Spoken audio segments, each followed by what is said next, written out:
इस वक्त की बड़ी खबर दिल्ली संसद भवन से आ रही है। आज गुरुवार को संसद भवन के राज्यसभा में बीते 27 अक्टूबर को चाईबासा में हुए आदिवासियों पर लाठीचार्ज का मुद्दा उठाया गया है।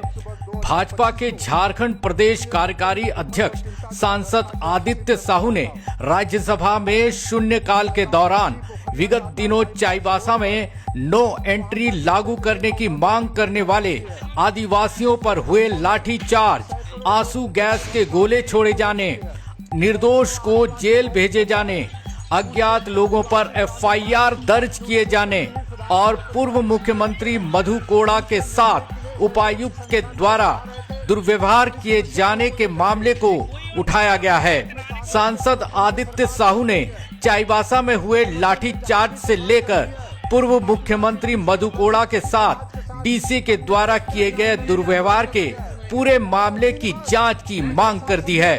साथ ही साथ दोषियों पर कड़ी कार्रवाई की मांग की है। आदित्य साहू ने कहा है कि जहां कांग्रेस सरकार में होती है वहां आदिवासी पिछड़े वर्ग के लोगों के साथ वहां की सरकार दमनात्मक कार्रवाई करती है, जो कि काफी निंदनीय है। सांसद आदित्य साहू के द्वारा संसद में उठाए गए इन प्रश्नों से झारखंड की राजनीति में भी उबाल आने लगा है, क्योंकि मौजूदा झारखंड में हेमंत सोरेन की सरकार है और हेमंत सोरेन अपनी सरकार को आदिवासियों की सरकार कहती है। लेकिन अब संसद में आदिवासियों पर आदिवासी के सरकार में अत्याचार का मुद्दा उठने से झारखंड की सियासत गर्मा गई है।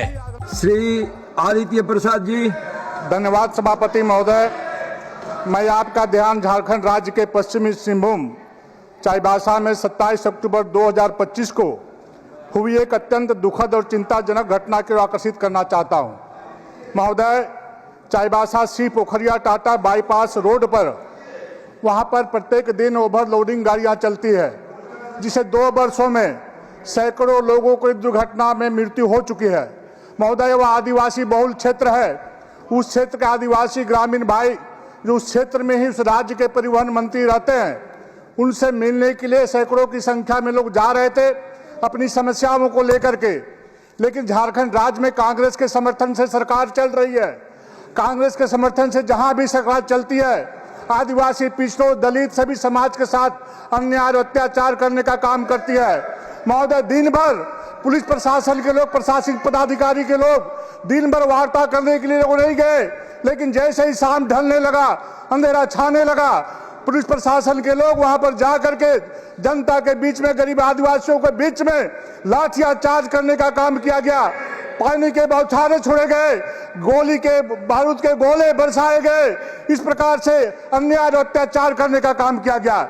महोदय, मैं ये कहना चाहता हूं, कोई ऐसे निहत्थे आदिवासियों पर इस प्रकार का अन्याय अत्याचार करने का अधिकार उस राज्य की सरकार, जिसे कांग्रेस का समर्थन से सरकार चल रही है, किसने दिया है? ये आदिवासी की बात करते हैं, ये झारखंडियों की बात करते हैं, उनके ऊपर अत्याचार और अन्याय करने का काम पूरे राज्य में होने का काम किया जा रहा है। महोदय, मैं कहना चाहता हूं, उस घटना में 75 लोगों पर नेम डिफाइड किया गया है। 10 पुरुष को जेल भेजा गया, 7 महिलाओं को जेल भेजा गया और 500 अज्ञात लोगों पर एफआईआर दर्ज किए गए हैं। महोदय, सबसे दुख की बात है कि उस क्षेत्र से हमारे एक पूर्व मुख्यमंत्री आते हैं, जब वहां के चाईबासा के डीसी के पास जब इन सारी समस्याओं को लेकर के अपनी बातों को रखने के लिए जाते हैं, तो वह डीसी उस पूर्व मुख्यमंत्री के साथ अभद्र व्यवहार करने का काम करता है, उसे मुंह लगाने का काम करता है, उसको नीचा दिखाने का काम करता है। मेरे राज्य में पूर्व मुख्यमंत्री को कैबिनेट मंत्री का दर्जा प्राप्त है और वैसे गरीब आदिवासी मुख्यमंत्री के पर वो दुर्व्यवहार करने का काम किया है।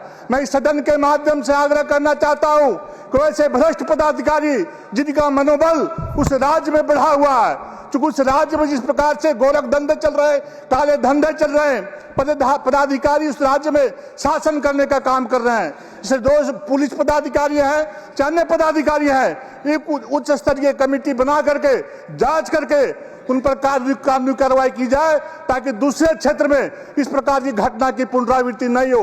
यही आग्रह करने की बात मानता हूं। बहुत बहुत धन्यवाद।